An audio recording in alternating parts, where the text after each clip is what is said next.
public meeting we're doing tonight. We welcome everybody that's online and glad to have you here. Our team is excited to bring all this information that people have been working on in recent months and share it with all of you and get you up to speed. The draft environmental impact statement was released on September 29th and is now online and available for your review.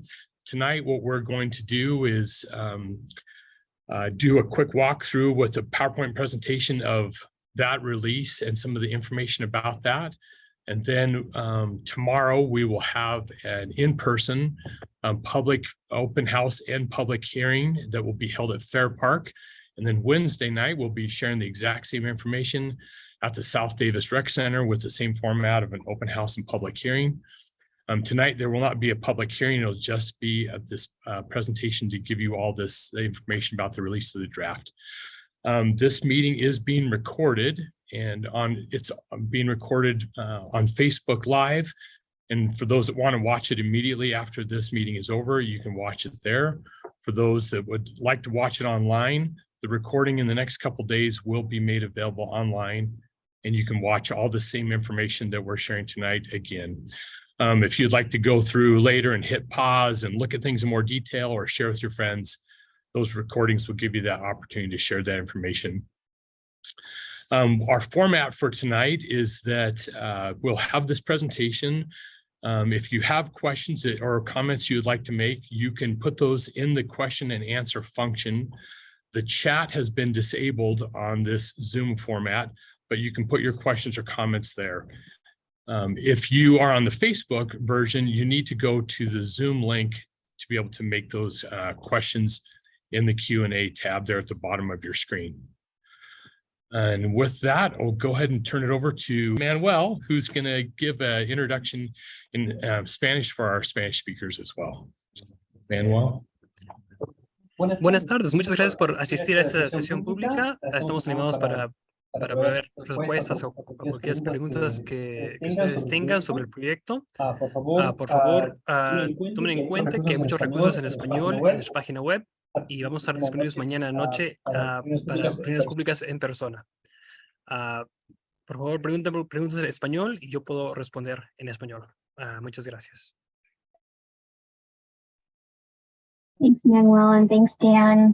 And thank you all for joining us this afternoon. We have engaged with so many of you throughout this process, and we appreciate your participation. I'd like to walk through a quick overview of what brought us to this phase of the study. I'll then spend a little time describing the preferred alternative itself. I'll then wrap up with some information about how you can continue to be engaged during this process and where we go from here. So to begin, there are a number of reasons we have been studying solutions for this corridor. First, we have aging infrastructure, bridges, and other corridor needs that need to be replaced. This infrastructure is more than 50 years old and showing its age. As we look to reconstruct, we want to make sure that we are planning for the future. Next, anyone who travels I-15 in this corridor during peak travel times knows congestion and travel times are increasing. Without improvements and given the population and employment growth of our state, those travel times will worsen significantly in the coming decades. For example, some times along northbound I-15 are predicted to increase from just over 19 minutes in 2019 to nearly 66 minutes in 2050. Southbound, we've modeled to go from 18 minutes in 2019 and nearly 55 minutes in 2050 with no improvements. This increase in travel time happens because we are moving so many people more in 2050 due to Utah's rapid growth.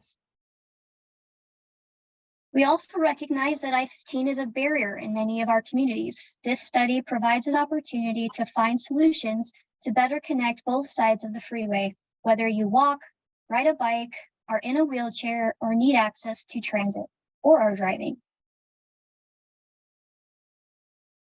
After some analysis on those needs, we prepared a purpose and need statement for the project.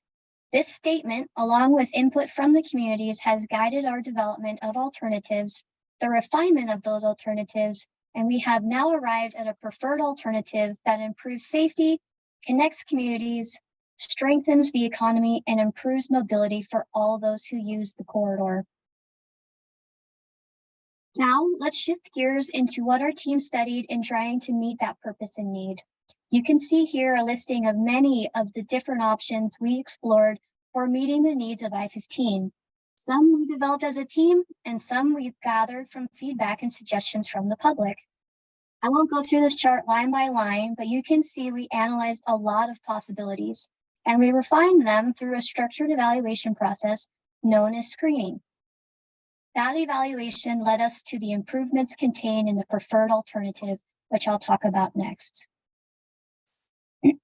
These next two slides summarize the various options we looked at for improvements in addition to a no-build scenario at each of the interchanges within our study area. If you have been involved along the way, you'll recall we had several options at each location. Through the screening process, which looked at safety, mobility for all users of a particular interchange, social and environmental impacts, and other trade-offs, we selected an option at each location, which are all found in the preferred alternative. We do have a couple of options in specific locations within the preferred alternative. We are seeking feedback on those options to make a decision for the final EIS. I'll cover those locations a little later. This funnel is a quick way to understand the screening process I referenced earlier. We started by using the regional transportation plan to help define the study area. From this, we developed a full range of alternatives and measured them against the purpose and need. Those options that met the purpose and need moved forward for further evaluation, which includes more engineering, public input, and data gathering and analysis. We then screen out any alternatives that don't meet environmental or regulatory requirements, such as having historic and wetland impacts and are too high, as a couple of examples. To continue to examine we will continue to examine public input as well throughout this process of refinement. After we have winnowed the list of alternatives through level 1 and level 2 screening, we really refine the alternatives and document impacts and potential mitigations associated with them to arrive at a preferred alternative. And that is where we are now. And that is why we've come back to the public for comment. We want to know your opinion on what we've proposed for the preferred alternative. These next two slides give you a deeper look at the considerations we make when evaluating the options at level 1 screening here and then level 2 screening on the next slide. I won't spend time going through these tables. They were presented to the public for comment during the alternatives comment period. But if you'd like to pause here and on the next slide, you can review this presentation later. Please feel free to do so. Again, these are the criteria we use to measure alternatives during level 2 screening. Another important part of refining alternatives is public input. You can see here a summary of our outreach and feedback during alternatives comment period we held about this time last year. Between the close of that comment period and the current phase, we used the nearly 2,800 comments we received to refine existing alternatives and evaluate new ideas that came out of that process. In fact, this table summarizes a few specific examples where public input shaped the preferred alternative we released in late September. Again, I won't go line by line here, but if you pause to review this board, you will see how specific input was directly reflected in what you see in the proposed alternative today. It's important to note here that this process is not a vote. Not all comments in the EIS can be directly incorporated into alternatives for a variety of reasons. And often we receive competing input on any given idea, but public input definitely helps us arrive at an alternative that better meets the needs of the public and improves quality of life within the study area for the majority of the users. One other important note about transportation solutions in your area, while we are studying the I-15 corridor from Farmington to Salt Lake, there are plans for many other transportation improvements in this area. These improvements are captured in the Wasatch Front Regional Council's transportation plan. That plan contains more than 50 other projects just in the same area for implementation between now and 2050. Our study assumes that all of these projects are in place and operating successfully before we consider any improvements. This list of other projects includes the double tracking of Frontrunner, extension of Legacy Parkway Trail, and 30 other walking and biking improvements and future phases of other roadway improvements. I'll also remind you that UDOT's goal is to move people, not just cars. That in mind, you can see here 16 different locations where we've included walking and biking improvements in the preferred alternative. We've taken the considerations on the left into account in designing these improvements. Now let's jump into what we've proposed in the preferred alternative. After analyzing traffic and other data, modeling future travel demand, considering potential impacts, and reviewing public comment, we arrived at this alternative for I-15's Mainline. It includes 5 general purpose lanes in each direction, plus 1 high occupancy toll lane, which we call the express lanes in Utah. This means we propose to add 1 lane in each direction for most of the study area. There is a section of I-15 between 600 North and I-215 where we'll need to add 2 lanes to bring the freeway to a consistent corridor. Here you can see the travel time benefit we expect to see with the preferred alternative for those who drive on I-15. Rather than spending just over an hour to get from Salt Lake to Farmington, we expect it to take between 20 and 30 minutes. That is a significant savings in travel time. It's worth noting that while the preferred alternative has an improvement over the no build, it does not reduce the travel time back to where we are today, even including the other projects from the regional transportation plan I mentioned earlier. This underscores the need for a holistic solution to transportation in this area. One question we have heard repeatedly is why more lanes are necessary on I-15 at all. This quick math figure demonstrates the need. We expect that by 2050, people will be making an additional 141,000 trips between the 2 counties, not just on I-15, but across the corridor and across all modes. We expect 22,000 of those trips can be handled via transit with the improvements that are proposed and planned for completion. That leaves 119,000 additional trips, and the preferred alternative can only handle 55,000 of those. That means there will still be a large number of trips to be made on other facilities, roadway, bike, and pedestrian. That is why there is a need for improvements on I-15 and other facilities to handle the mobility needs that come with continued growth. Now let's start on the north end of the study area and walk through the preferred alternative. You can see here in Farmington, 400 West and State Street options, the rebuild and improvement of I-15 access at 200 West, and Glover's Lane will be widened and it will include sidewalk on both sides. As noted on the previous slide, we have 2 options near State Street in Farmington. Those options are shown here, and you can zoom in to see them better on the online maps we have made available on the study site. We are looking for feedback on these 2 options during the comment period. What do you see as benefits or trade-offs of each? Now in Centerville, we have a community crossing on the north near Community Park. The interchange style is a SPUI configuration at Parish itself, with other active transportation components at the interchange as well. Now on to Bountiful and West Bountiful. Several changes in this area include a right-hand exit at 5th West rather than the left exit you see today. The half diamond interchange configuration will be similar to what you see today, but at 4th and 5th, there are what's called braided ramps that better connect the 2 interchanges together, and as well as several other shared use path connections for those who want to walk and bike. We also have some options in this area. 2 options for improvements to 4th North east of I-15, and 2 options for improvements to 5th South, also east of I-15. These areas are noted here on this map, but you can see the trade-offs of these much better in, again, our online maps and the study site.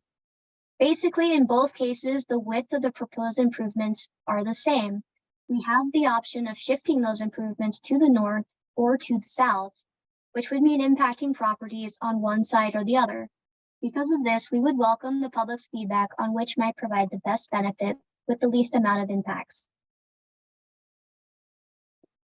Now on to North Salt Lake and Woods Cross. You can see the preferred alternative also includes a spooey configuration with improvements to bicyclists and pedestrians with a grade separated shared use path, as well as a new underpass at 8th West and Wildcat for vehicles, pedestrians, and cyclists.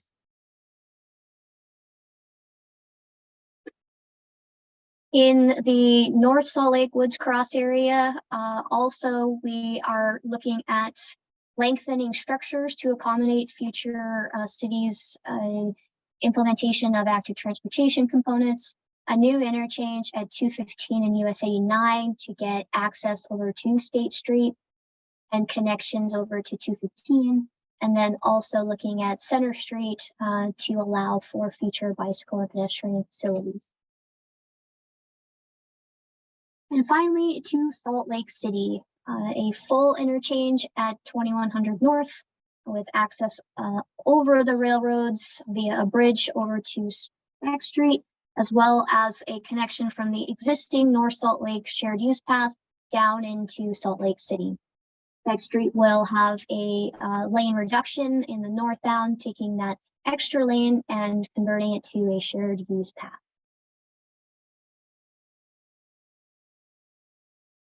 Note that in Salt Lake City, we have proposed a couple of new undercrossings of I-15, one at the 500 North and another at the 400 North. The 500 North crossing was screened out due to technical issues. We received a lot of conflicting feedback in the public comments about 400 North.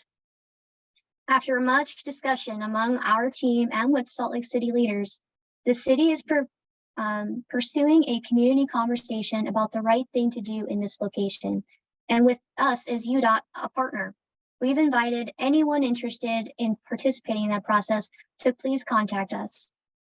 With this process in mind, we have noted in our EIS that a separate process is underway and that a future project should be incorporated depending on what is decided in this area. Additionally, in Salt Lake City, we have 2 options within the preferred alternative at 1000 North. You can see here that the way 1000 North accesses I-15 and the way traffic flows onto and off of I-15 between 1000 North and 600 North are different. Please let us know which you think provides the best benefit with the least impact to your community. Anytime we design solutions to transportation needs, there are potential impacts associated with them, and we know this is an area of great interest to a lot of you. Since impacts are so localized, meaning you likely care about how the preferred alternative might impact your specific community or even your specific property, I won't try to address each individual community or property impact in this presentation. Rather, I'll walk through how we assessed impacts and point you to resources in the draft that should be useful to you in examining the impacts in the areas you care most about. For property impacts, we have a host of tools on the study website to explore those that an individual property owner level. We have a comparison map that shows an aerial view of how things look now and how they could look should we construct the preferred alternative as it's designed today. We also have a map that looks at individual properties and identifies where the design may impact and how those impacts are proposed to be remedied. This table shows some definitions that are useful as you look at the property impact map on our site. We can see that in some cases, we may just need to acquire an easement on a property, but ownership of the property doesn't change. In some cases, we would purchase all of or part of a vacant parcel or land. In some cases, we may need to relocate a resident or business. We have worked hard to minimize these instances where at all possible, but there are places where full acquisitions will be necessary. In those areas, our right-of-way division follows a very individualized process to work with each property owner on a path forward. I want to make particular note of potential relocations. These are instances where we can construct the preferred alternative without relocating a business or homeowner. But because of the potential impact, there may be a desire on the part of the homeowner or business owner to be relocated. Again, we plan to handle these on a case-by-case basis. But if you see a property listed as a potential relocation in the draft, know that if that business or resident desires to stay, UDOT will work with them during the right-of-way process to see what options may be available.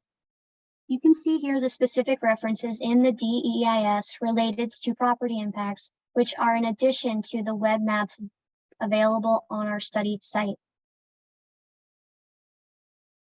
Also linked on our study site is this guide to definitions I just briefly walked through. We hope everyone interested in property impacts will find this useful in understanding what each property impact means and what the path forward would look like.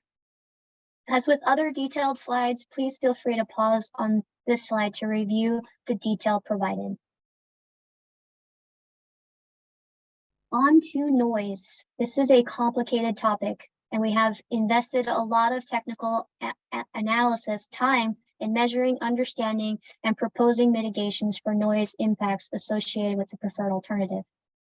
This slide and the following two convey information about the noise analysis process, but we have found most stakeholders are interested in how noise is mitigated, usually through sound walls.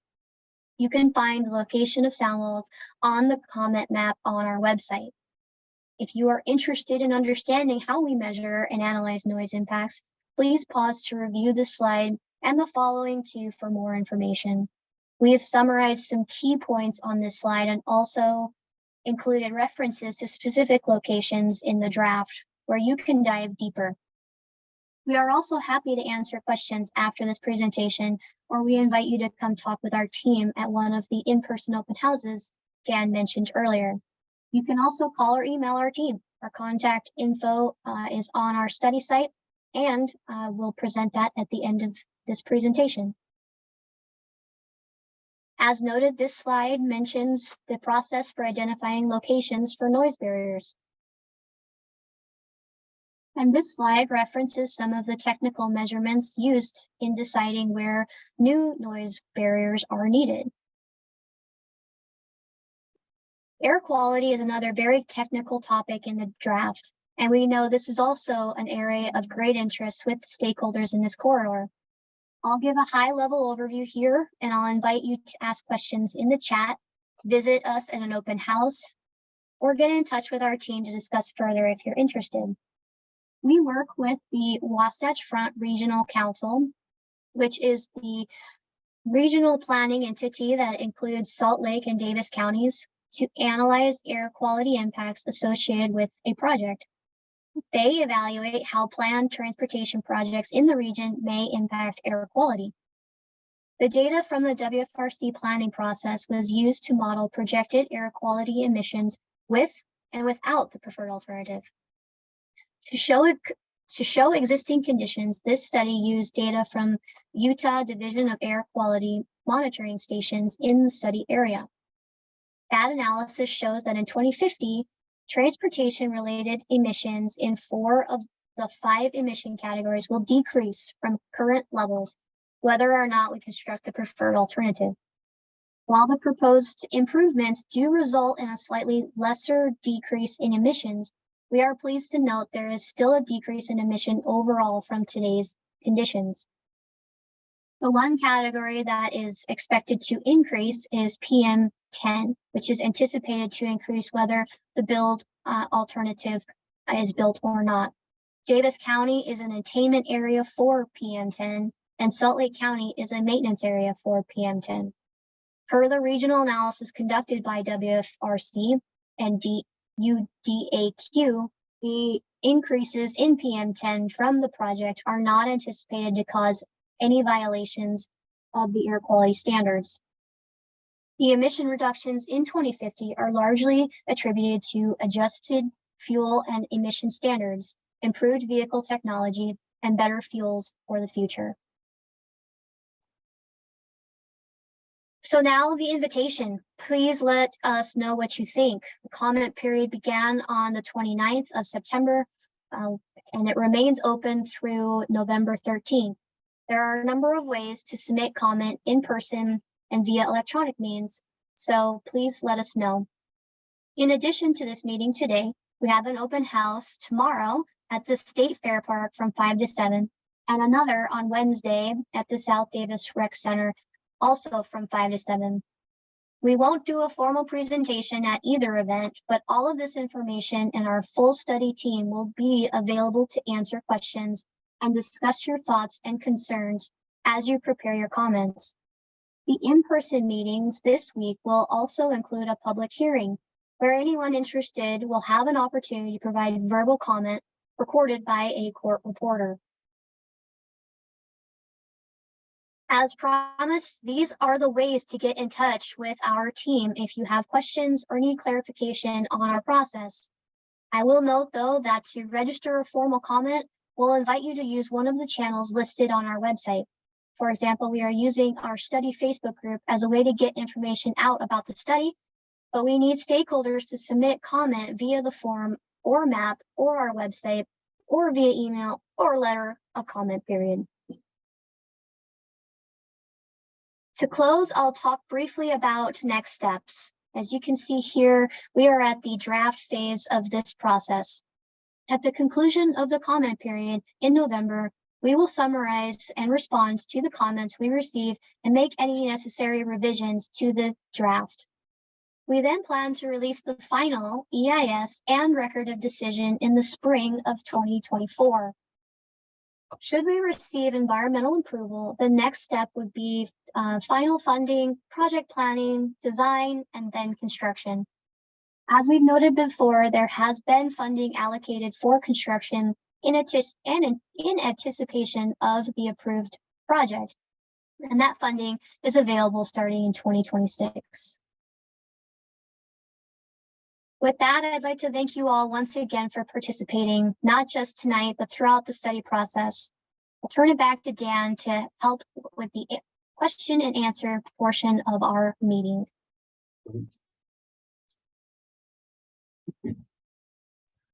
All right, thank you, Tiffany. A lot of good information there. I just want to let everybody know kind of our process from for the rest of the evening is we'll go through and answer and do this question and answer process. And we will either do that until all the questions have been answered or until we hit 7 o'clock. And so we'll go ahead and get started here. The first question is related to transit, and Shane Marshall, let me ask you these questions we've got. Why is UDOT ignoring any other options other than expanding the freeway? There's a couple questions here. Why are we not taking the $1.5 billion and putting it into expanding Front Runner or adding branch lines from the Front Runner tracks into the areas around Farmington, Bountiful, Centerville, North Salt Lake? And lastly, we have great transit backbone. Why add more lanes if we have alternatives?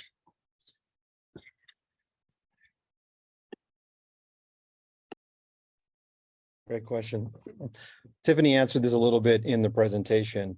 There was a slide that showed the number of trips that we're trying to accommodate between Salt Lake and Davis counties. And before we analyzed the need on I-15, we assumed that all other projects in the long-range plans were built.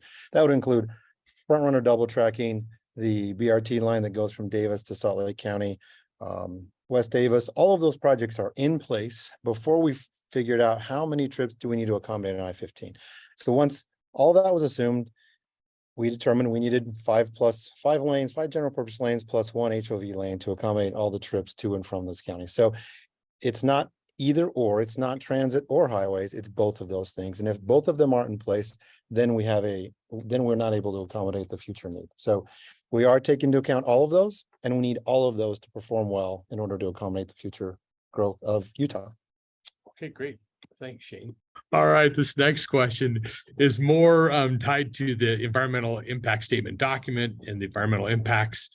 So Kevin Kilpatrick, let me ask you this question. According to this EIS, this project is not contributing to any environmental impact in the area. How does the construction of a massive 17-lane superhighway not add environmental stress to the area? And construction dust and increasing emissions from cars will do more harm than good in the long run. Why is that not reflected in this EIS?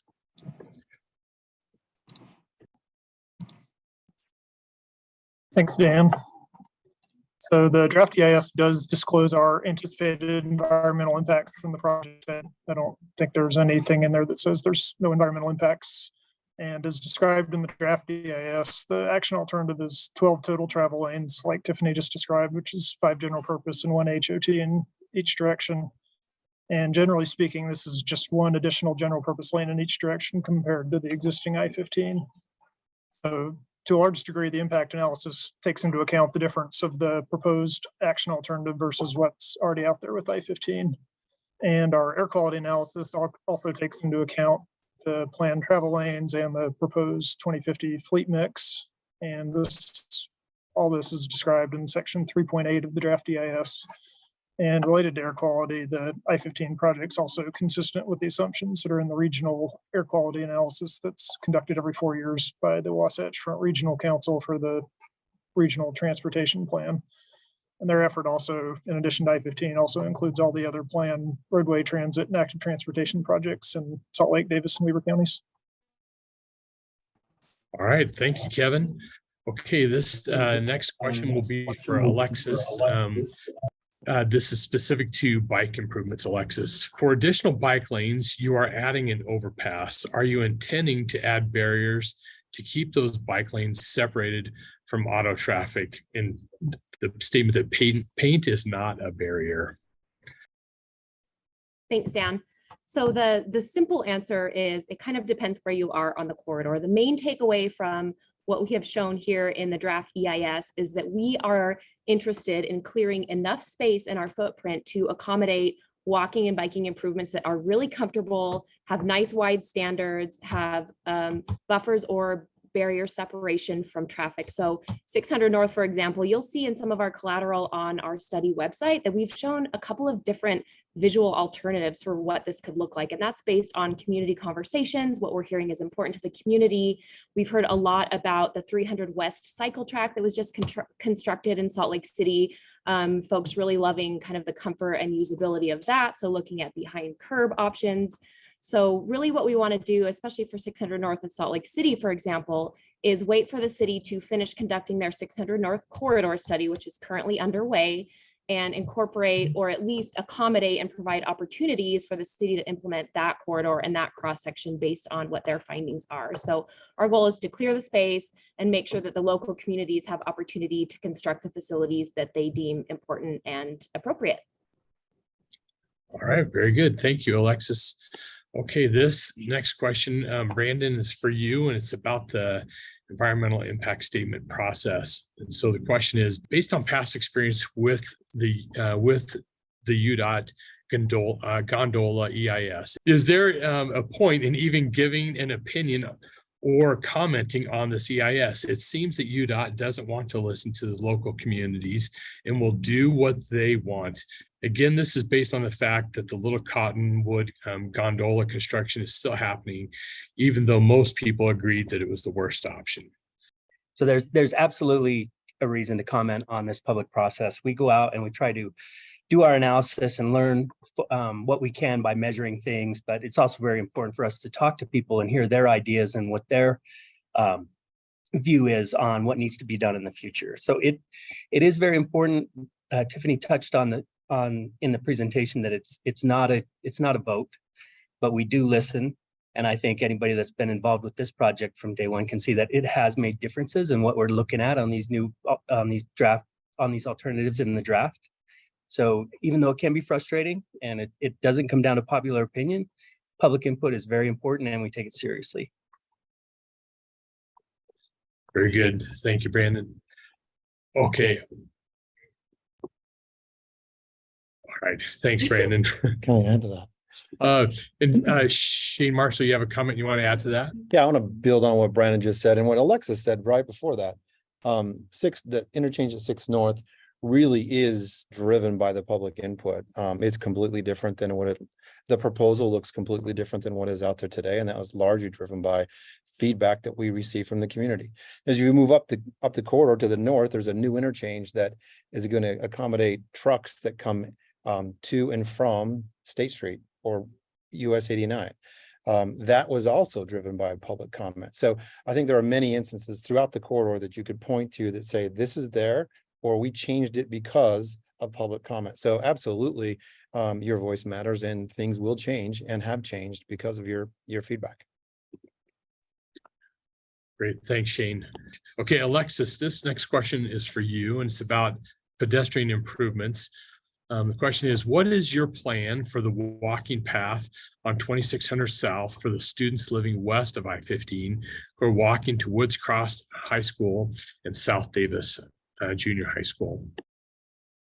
Thanks, Dan. We actually have a couple of options and opportunities for east-west connectivity for people walking and biking to school. If you look at our interactive comment map on the website and you go to 2600 South, we have two really nice options for people walking to school. On the south side of 2600 South, we actually have a grade-separated shared use path, so that is wide enough to accommodate people walking and biking. It kind of looks like a squiggly orange line on the map, which is not exactly intuitive, but the goal is to represent a completely grade separated crossing so it doesn't cross ramps or the I-15 interchange and is completely separated from traffic.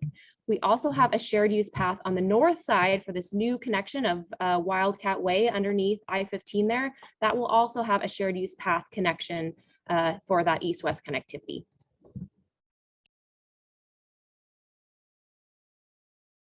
All right, thank you, Alexis.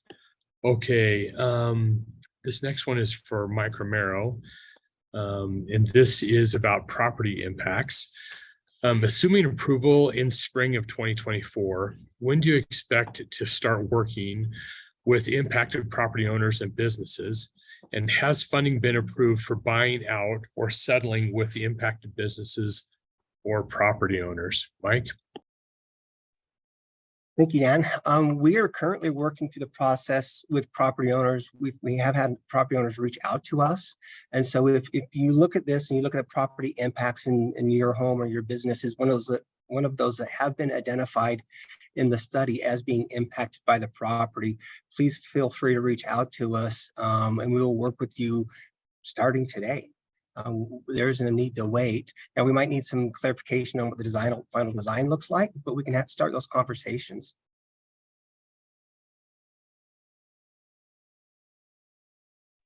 All right, thank you, Mike. Okay. This next question is about hot lanes. And the question is, how is the shared lane any different than the HOA lanes? I assume that that's talking about the HOV lanes. And I think what that is a combination of commuter traffic. What am I trying to say there? High occupancy vehicles and high occupancy toll. And so I hope I'm getting to what that question's asking. I assume it's about the HOV lanes, and there are two types of vehicles that can use it: vehicles that is being tolled and a vehicle that's carpooling. Great, thanks, Brandon. Okay, this last question is coming from is for Larry or Doug, so you guys can wrestle. So who wants to go for this one? The question is, what is going to happen with the runoff pond owned by the Army Corps of Engineers in Davis County on the frontage road? Either of you guys know anything about that spot? We're going to track that one down. Okay, sorry for the person that asked that question. That's something we need to do a little more looking into, or if you could go into the Q&A and give us a little more specifics on that, we'd be happy to try to answer that for you. Okay. The next question I see on here is, how do we contact the project manager if our property is affected by the project? Mike, would you like to address that one? I'm reading from a phone here. So we do have the project email address. It is I-15EIS@utah.gov. We have our phone number. It is 385-220-5797. And there's the Facebook group as well. Facebook.com/groups/UDOT I-15EIS. And any one of those will put you in contact with our public involvement group, and they can get you in contact with me. All right, thanks, Mike. I know you're helping lead a lot of those right-of-way efforts, so thanks for answering that. Okay, this next question is, will the HOV lanes be eliminated with the shared lane added? A question that the team members are asking on that is, are we talking about a shared use path, or I think what they're asking about is, with the addition of a lane north-south, will the HOV lane be eliminated? And the answer to that is no, the HOV lane will not be eliminated. Okay, our next question here is, with our air quality challenges along this corridor, why did UDOT redact some cleaner air vehicles from the HOV lane? It seems the hot component is taking more precedence than encouraging more clean air vehicles.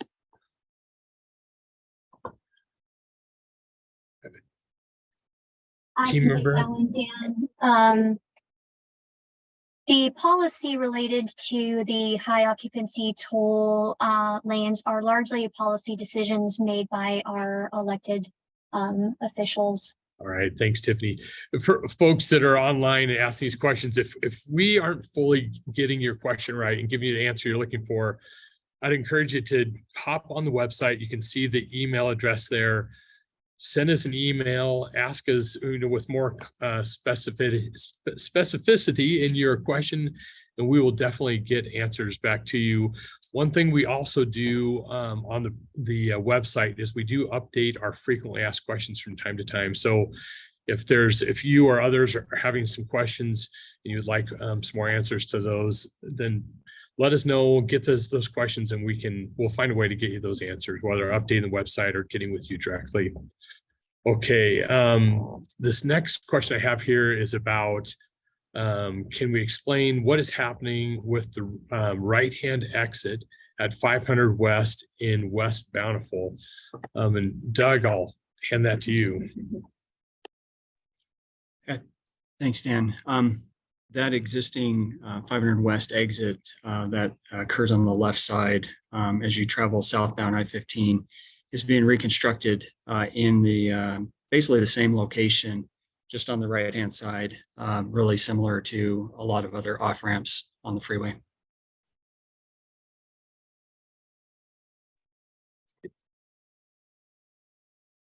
All right. That is all the questions we have received so far.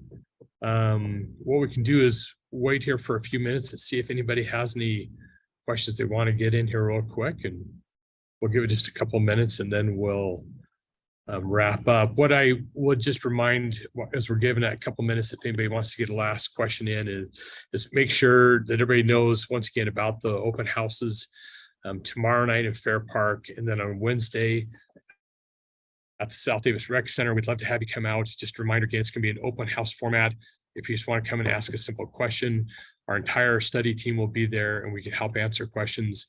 There'll also be a public hearing format that folks like to go up to the microphone and share their thoughts or questions, comments. They can do that there as well. Another thing too, for those that would need some help with transportation, also there on our website, we have provided free transportation if people would like to get some help getting to those open houses, and the instructions are there on the website on how to do that.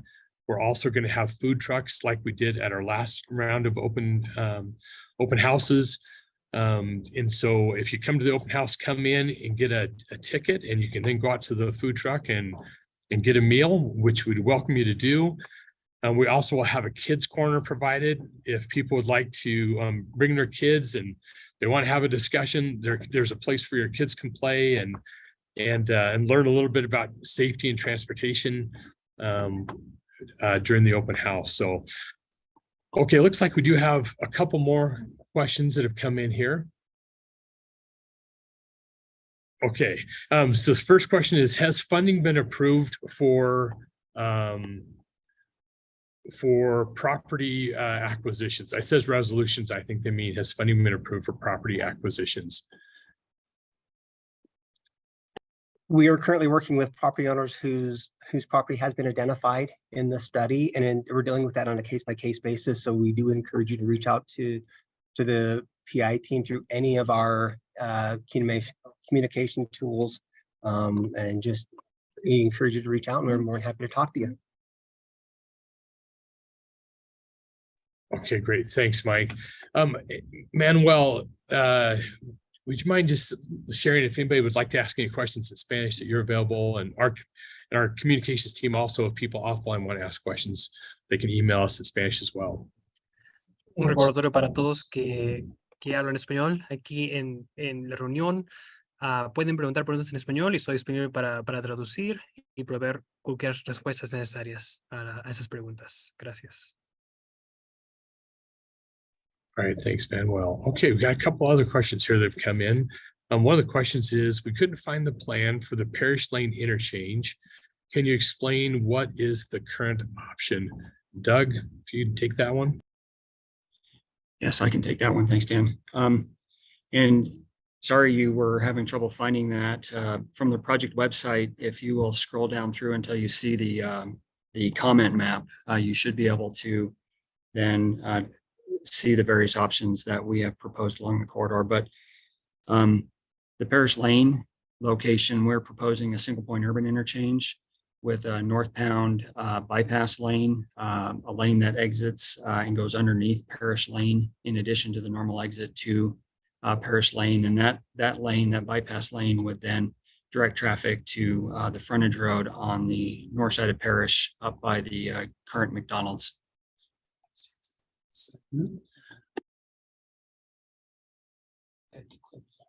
Okay, yeah, sorry. My team just clarified too. When you go to the comments map, select in the upper right-hand spot, select the north segment to see the Parish Lane items. Great, thanks, Doug. Okay, this next question, Mike, is for you. It says, is there a way I can see how you guys made the model to determine time? I would like to see how you guys came up with these numbers. Thanks. So that's it for Mike Heap. Yeah, absolutely. There is a document that you can download on the project's website that details all of the traffic analysis, all the assumptions, methodology, tools, software that went into developing the volumes that were used for the analysis and the methodology. So yeah, you can get all that on the website. All right. Thank you, Mike. Okay, this next question is, Mike Romero, how will homes south of 600 North in Salt Lake be affected? So south in the Salt Lake area, the team worked really hard to help minimize the impacts to the adjacent community. We anticipate in that area south of there may be the need for temporary construction easements to facilitate construction of it, but we don't anticipate having to require any relocations of the homes. And there's about 24 homes that have been identified in that area that we'll be working with on a home by home basis to figure out really what is the best option for those homeowners to deal with construction as well as the anticipated impacts. But there's no required relocation. We are willing to work with the homeowners on an individual basis. Great, thanks, Mike. Manuel, this next question is for you. What is the impact at Argyle Court in Salt Lake City, especially if the 300 North Bridge will be widened? Will both sides of the street be impacted?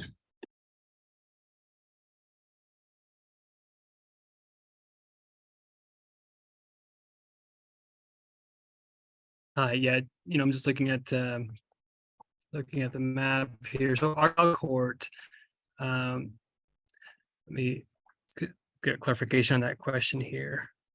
Could you read that? Can you read that again, please?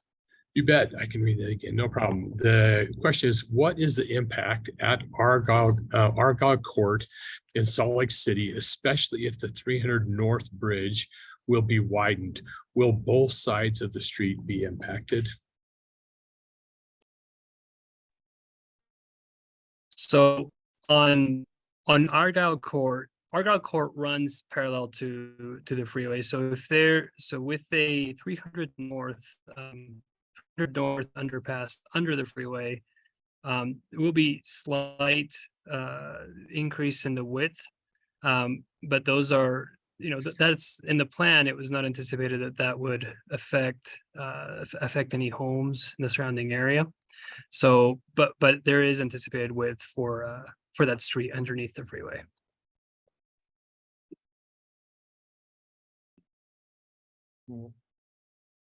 Just to follow up on what Manuel said, so this section through Salt Lake, and Mike touched on it a minute ago before, because the median in there is so wide that most of the widening occurs in the existing footprint. So you won't see widening on the outside in general sense. There are a few places up by 6 North where because it's the on-ramp comes onto I-15, there will be some widening outside the footprint, but by and large, we stay within the existing footprint. But Mike said, there are some houses near 6 North, 4th North, they get very, very close to I-15 today. And we're going to work with each one of them to determine, do they want to stay? Do they want to move? Just exactly what do they want to do? But at the end of the day, there are no relocations in the Salt Lake area.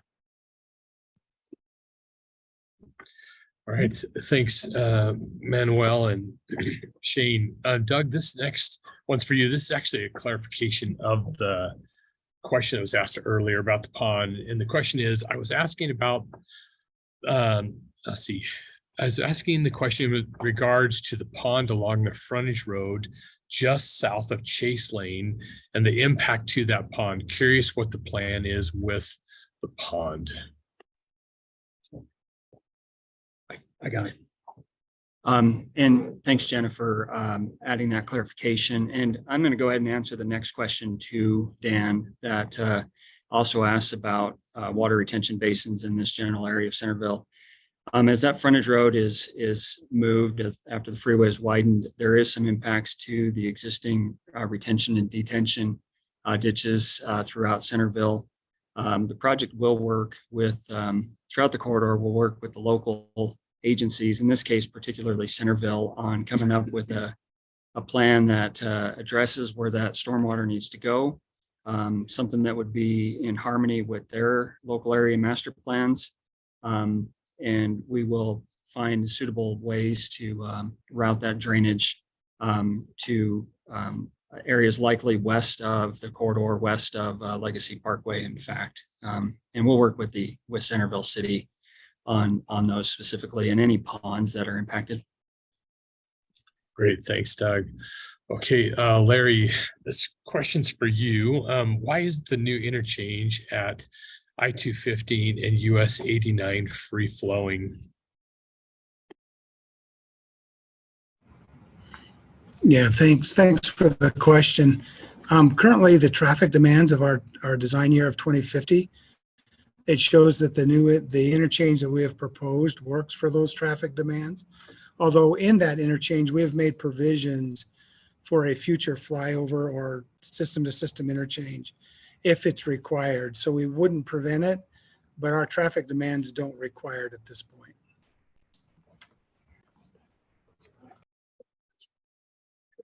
Okay, great, thanks. All right, Larry, actually one more question for you. You did such a good job. We're going to ask you another one. Actually, no? All right, well, you did a good job anyways, but we're going to give this one to Doug. Doug, will a bridge be added in order to create a right-hand exit at 500 West in West Bountiful? Just wondering if the freeway will be higher in that area, which would increase road noise for homes in that area. Yes, in order to move the off-ramp to the right-hand side, we will need to raise I-15, likely raise I-15 and keep the off-ramp at a lower level. It would be really similar to the way the ramp goes underneath northbound I-15. So we don't anticipate the elevation of southbound I-15 to be any higher than the elevation of northbound I-15. All right, great. Thanks, Doug. Okay, Shane, this next one's for you. Back to the 300 North widening. Is 300 North being widened or the freeway going over 300 North? If it's the freeway, the west side of Argyle Court is right along the freeway wall, only the minimum clearance between the homes and the wall. Are you saying the expansion is happening between the freeway lanes and the wall? If the wall has to move at all, that would mean the homes would need to go. Just trying to get clarification. Thank you. Again, very good question. I'm going to answer it, but it'd be really good if you had a chance to come to one of the open houses. We can sit down with the design and show you specifically in this locations. But 300 North, 3rd North is widening a little bit, and I-15 going over 3rd North is widening as well. Okay. I am saying that the majority of the work happens in the existing footprint itself. We don't anticipate there being any impacts to those homes in this area. Correct? Yes. Okay. I was getting the side eye over here, just making sure. Yeah, like I said, no impacts to the homes. The expansion happens into the median, not on the outside. So there's enough room in there to add the additional 2 lanes.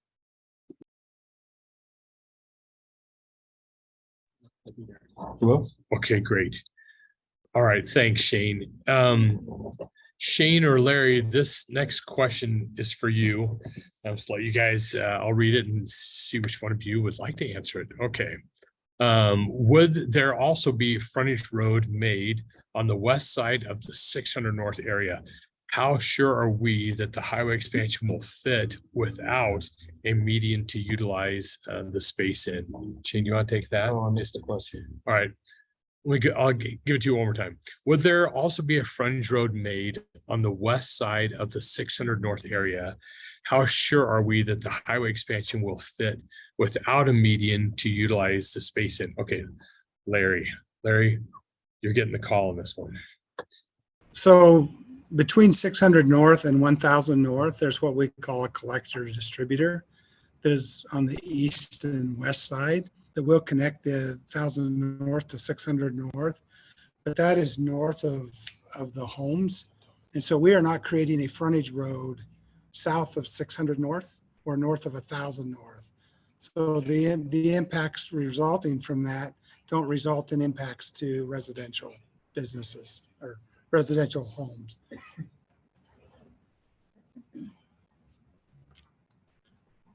All right, thanks, Larry. Okay, I think we just got it. Oh, okay, Shane, something you want to add there? Larry did a great job. I don't want to add to that one, but I wanted to just maybe screen share one of our tools on the website. There is a slider map on the website that you can slide and see before and after. So you can see what it looks like today, and then you slide it across and you can see what. Can you share your screen? For some reason, I can't share my screen. Yeah, so share your screen, Larry, and you can see that what we've been talking about, that the freeway expansion is into the middle. The widening goes into the middle. Those extra lanes are there and not to the outside. It shows it pretty clear along Abbey Court and those 24 homes that we've been talking about earlier, how that the proposed widening, how it would not impact those homes. So if you have a chance, get on there and look at that. But again, if you want to come to the open house tomorrow, we'll pull this up, look at your property specifically and walk through the potential impacts. Larry, do you have that to share? Yes, there we go. Great. So as Shane said, we do have a slider screen that you can pull up. And as you do this, it will show you, my battery maintains, what it looks like after and what it looked like before. And you can zoom into this using the tools and do kind of a before and after. And you can do this down through the entire corridor. And this goes down to the questions down even at 300 North, that we can show our 300 North potential impacts and what we're anticipating doing. So that's a useful tool to be able to look at all the alternatives that we have on the website.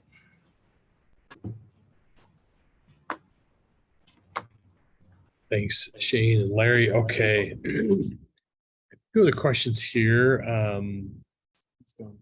Okay, actually just one more. Okay, this one is back to the pond in Centerville.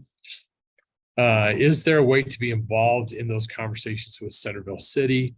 Being transparent, if the pond goes away, we will all want an opportunity to move prior to having a large road in our backyard with additional noise. Doug, you want to have a thought on that? Yeah, I'll do my best. I think if you want to be involved with some of those conversations, I think the best thing to suggest is for you to reach out to your own city officials and work with them on that. In regards to any of those existing ponds, there is a continuous ditch that runs along the freeway and frontage road throughout that entire area. We're not impacting or making the whole thing go away, but we are definitely impacting some portions of it, some maybe more than others. So our intention right now isn't to completely erase whatever drainage and detention facilities are there today, but we do need to make sure that they function correctly with any of our alternatives, and that's what we will address moving forward. Great, thanks, Doug. Okay, Kevin or Mike, one more question here. I live in Woods Cross and my entire street is impacted. Please explain the temporary easements. Kevin, you gonna take that?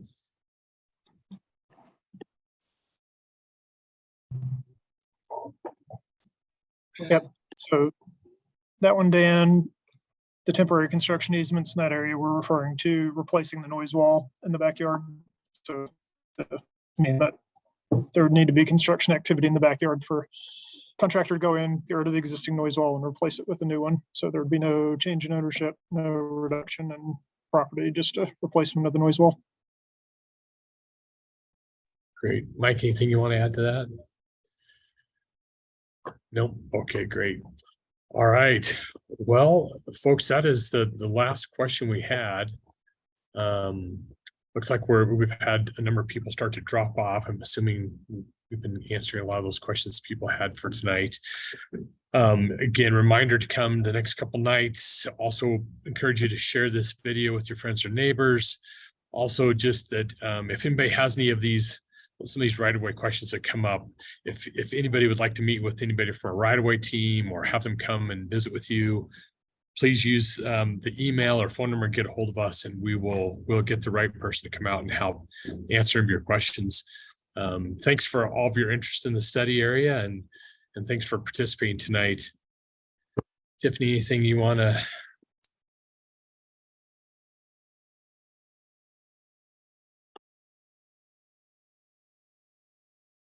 Thanks, Dan, and thank you all for participating today.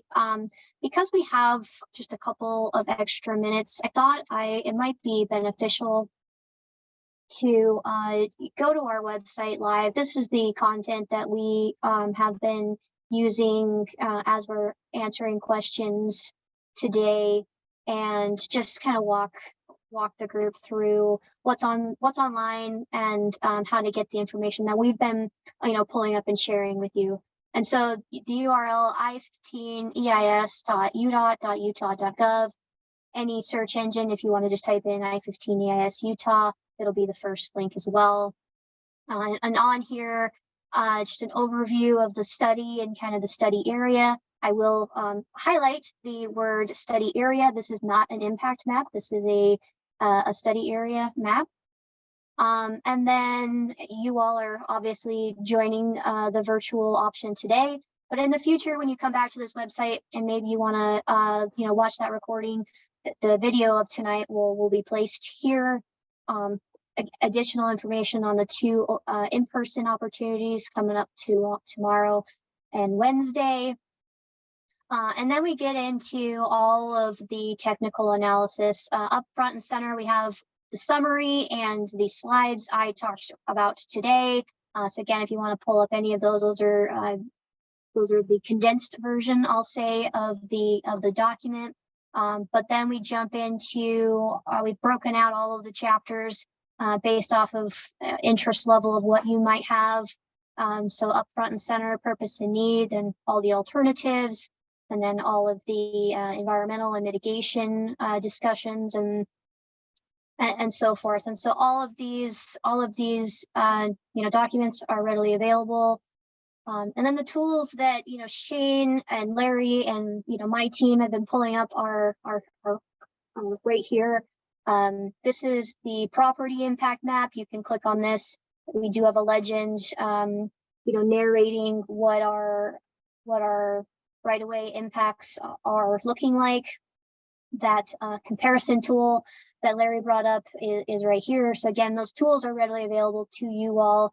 Should you want to take a deeper dive into those maps. Kind of a description of what this legend looks like is here. Hopefully, again, we use a lot of technical language, but trying to dictate what the different categories are. Again, Mike went over different ways to contact us, but they're all included here.